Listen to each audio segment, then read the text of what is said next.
పెద్ద పదం. అది అది కేవలం సంస్కృతానికి సంబంధించింది మాత్రమే తప్ప సంబంధం.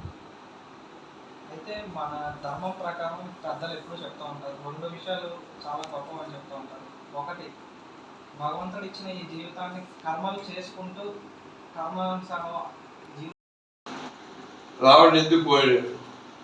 ధర్మము ఎక్కడే చూడు, ధర్మము ధర్మం. ఈ ధర్మం అనే పదం కేవలం ఈ సనాతన ధర్మాన్ని పాటించే వాళ్ళు మాత్రమే వాడాలి. క్రైస్తవం, ఇస్లాం అవి రిలిజియన్స్, నాట్ ధర్మం. రాముని కృష్ణుడు వ్యతిరేకిస్తున్న పేర్లను బతుకు, చచ్చిపో, కొత్తపడి మనం నువ్వు ఎవరినో సృష్టికర్త అనుకుంటున్నావు, అది చేయవు. ఈ నీతి లేని వాళ్ళు పెరగడానికి కారణం మనం ధర్మాన్ని బోధించగలిగినటువంటి ఓ రాజు కానీ స్నేహితుడు కానీ ఇంకెక్కడన్నా ఉంటారా? కాబట్టి మనం వింటే అని చెప్పవచ్చు, మనం ఏం వినకపోతుంది. వాడెవడో ఏదో వినిపిస్తే అది విని వాట్సాప్ హిందూలో ఉంటారు. వాడు ప్రేమ అని పేరు పెట్టుకుని అంత బాగా మాట్లాడుతుంది. ప్రేమగా నిన్ను వాళ్ళని పొరుగు అని ప్రేమించు, ఎంత బాగా ప్రేమిస్తున్నాడు. సో కాబట్టి ఓ మనిషిని దిగజార్చడంలో అసలు బుల్బుల్ని మించింది లేదు. అదనమాట. అలాగే ప్రజలందరూ ఎప్పటి నుంచో తెలుసుకోవాలనుకుంటున్న క్వశ్చన్, చాలా ఇంట్రెస్టింగ్ క్వశ్చన్ మాట్లాడాలి. మీరు ప్రత్యక్ష రాజకీయాల్లోకి వచ్చే ఉద్దేశం ఏమన్నా?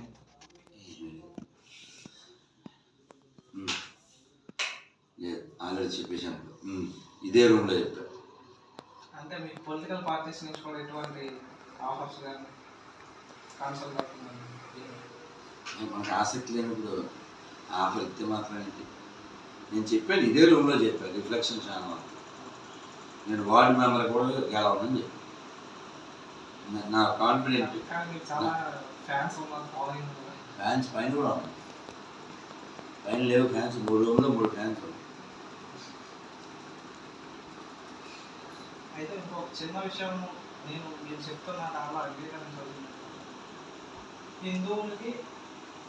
హిందువులు యాక్ట్ చేస్తున్నాం ఫస్ట్. రెండో పాయింట్ ఏంటంటే, వేరే ఎవరిని అడిగినా సరే, ముస్లిమ్స్ని, క్రైస్తవుల్ని ఎవరిని అడిగినా సరే, వాళ్ళ పుస్తకం తప్పు ఒప్పు అనేది పక్కన పెట్టి వాళ్ళ పుస్తకం వాళ్ళు చదువుతున్నారు, వాళ్ళ టైం వాళ్ళు పూజలు చేసుకుంటారు, ప్రార్థన చేసుకుంటారు. ఇదే క్వశ్చన్ ఒక హిందువుని అడిగితే కనీసం మా ఇంట్లో బుక్ లేదని చెప్పేవాళ్ళు చాలామంది ఉంది, కానీ అది అర్థం కాక చదవట్లేదని కొంతమంది. ఇలాంటి వాళ్ళందరికీ మీరు ఏం చెప్పదలుచుకున్నారు? అంటే భగవద్గీతకి స్పెషల్గా ట్రైనింగ్ ఏమైనా అవసరం ఉందా? ఇచ్చేవాళ్ళు ఉన్నారు, కానీ మనం నేరుగా భగవద్గీత చదవాలని ఉంది. వచనంలో రామాయణం ఎందుకు చదవకూడదు?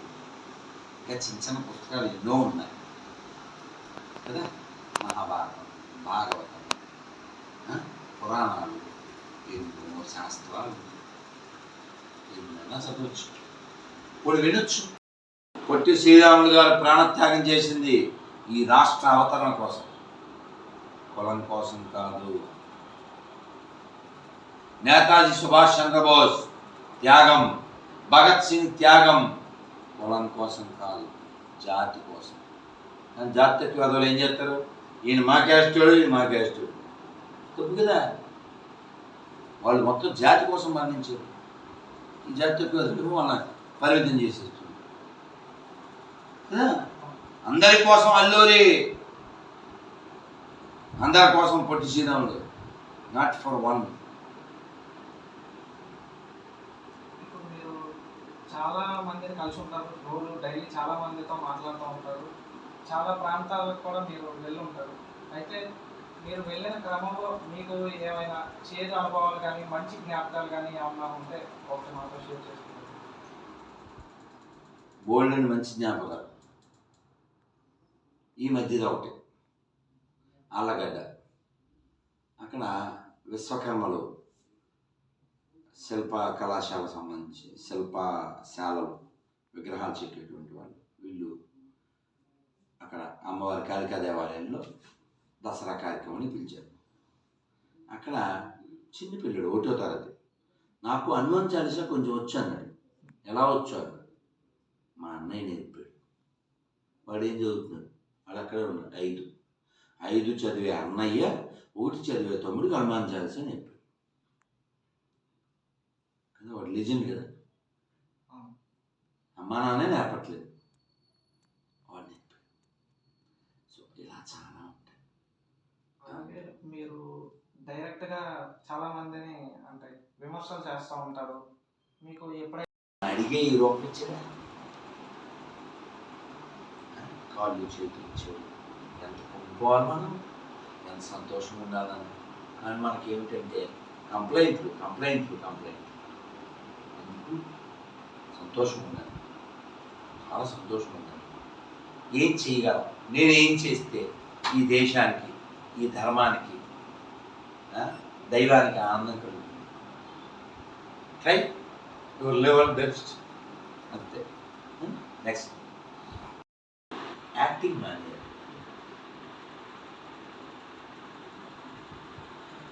మనకు అలవాటు చేసేరు అన్ని మతాలు సమానం ఇలాంటి అబద్ధాలన్నీ. ఇవాళ సాయంత్రం నిన్నో అక్బరుద్దీన్ ఓవైసీ 12 ఏళ్ల క్రితం ఏం చెప్పాడో అది చెప్పాడు. అయినా మరక మారలేదు, వారి తీరు మారలేదు.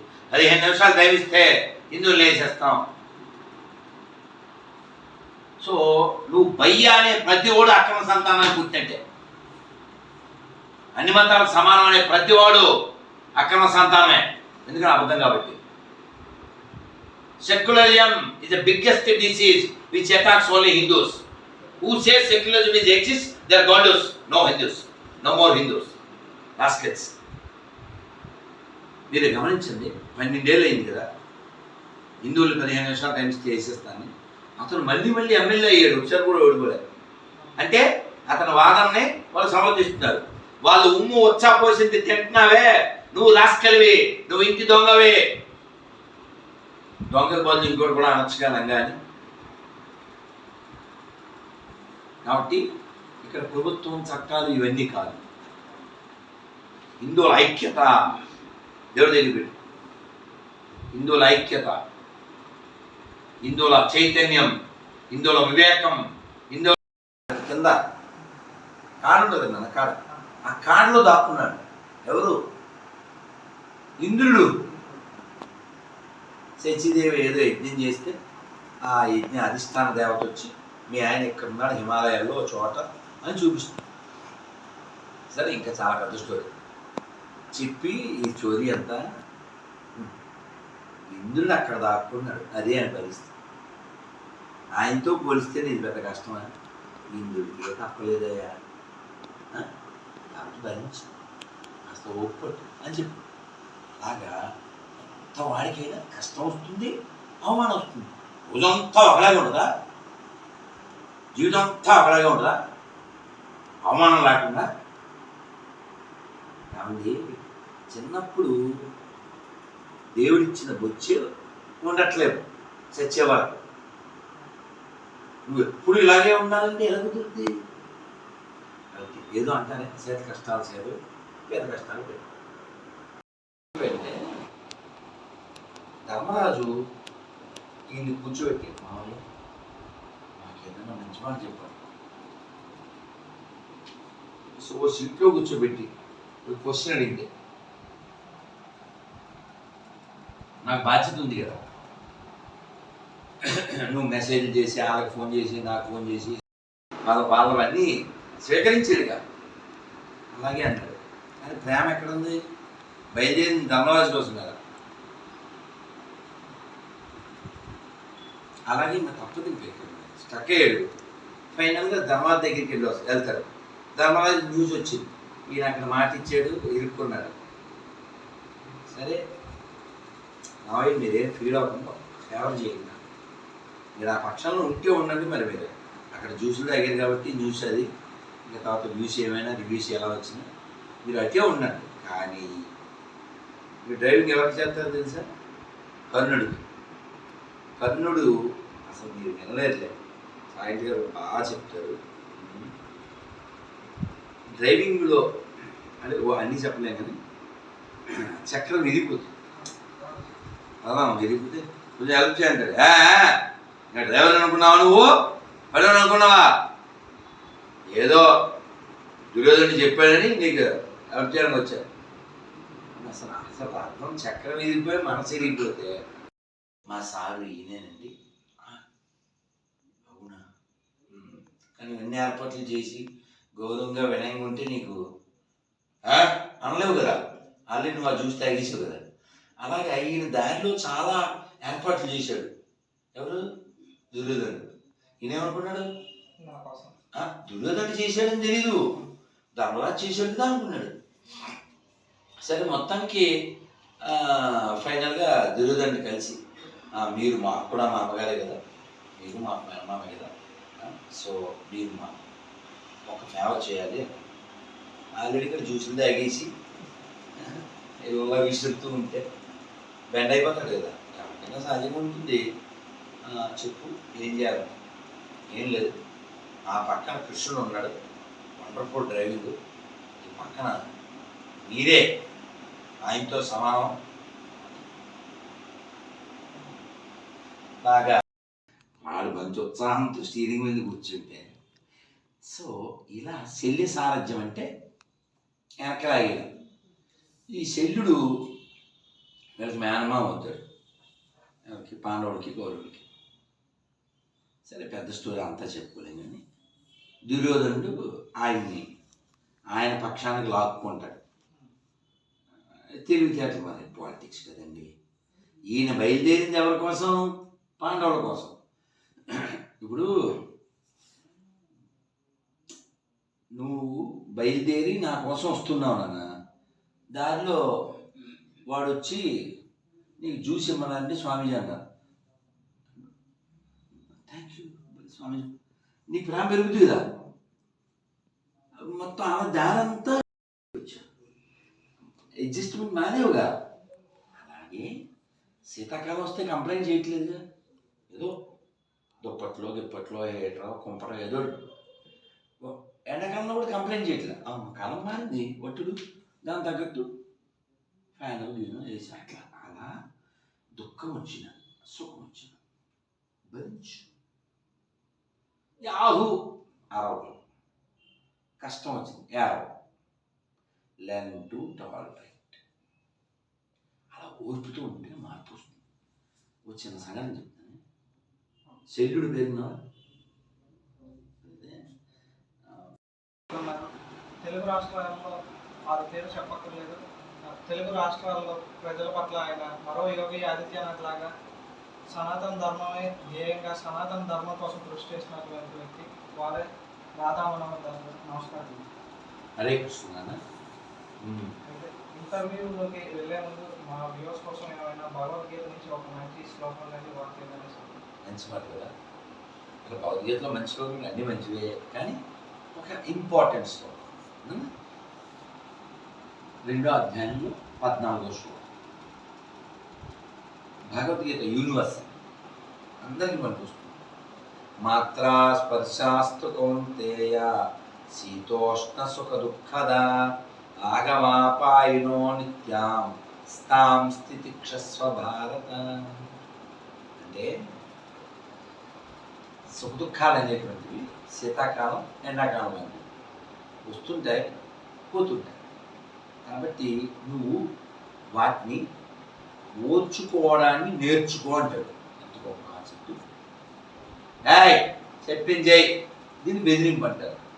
కృష్ణుడు అలా చెప్పట్లేదు, లెర్న్ టు టాలరేట్ అంటాడు. శీతాకాలం ఏం చేయాలి? 2 దుప్పట్లు వేసుకో. అది కింద నీకు తెలియదు కానీ చిన్నప్పుడు నాకు బాగా గుర్తు, అమ్మగారి ఇంట్లో తాతయ్య మంచం కింద కొంపలు పెట్టాడు. ఎందుకు చెప్పు? వేడికినైనా ముసలోళ్ళు కదా, కొంపట్లో నిప్పులేసి మంచం కింద పెట్టేవారు, వెచ్చగా ఉంటాను. అప్పటి కాలంలో అది హీటర్, అది వాళ్ళు ఎందుకు ఏదో అడ్జస్ట్మెంట్. అదే మరి అదే అమ్మగారి ఇంట్లో వేసవకాలం ఏం చేసేవాళ్ళు? నొక మాత్రం బయట వేసి పడుకోవడం. ఆ గుర్తు అనమాట. పెద్ద ఆరు బయట ఉండేది, ఆ మూల బావి ఉండేది, ఆ బయట ఖాళీ ఉండేది, అక్కడ ఆడుకునే వాళ్ళం. మళ్ళీ అక్కడే ఒక మంచాలు వేసుకుని మరి టెలివిజన్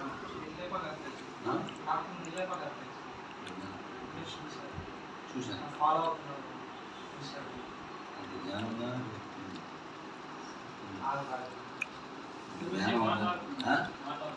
నా సెల్లో అయితే రాను పని దగ్గర దానా నాకే నెక్స్ట్ టార్గెట్ ఉంటే మనశ్శాంతి ఉండదు కానీ నెక్స్ట్ టార్గెట్ ఏమైనా చేయాలి. ఓ ఈ మధ్య అలకులు అంటున్నారా?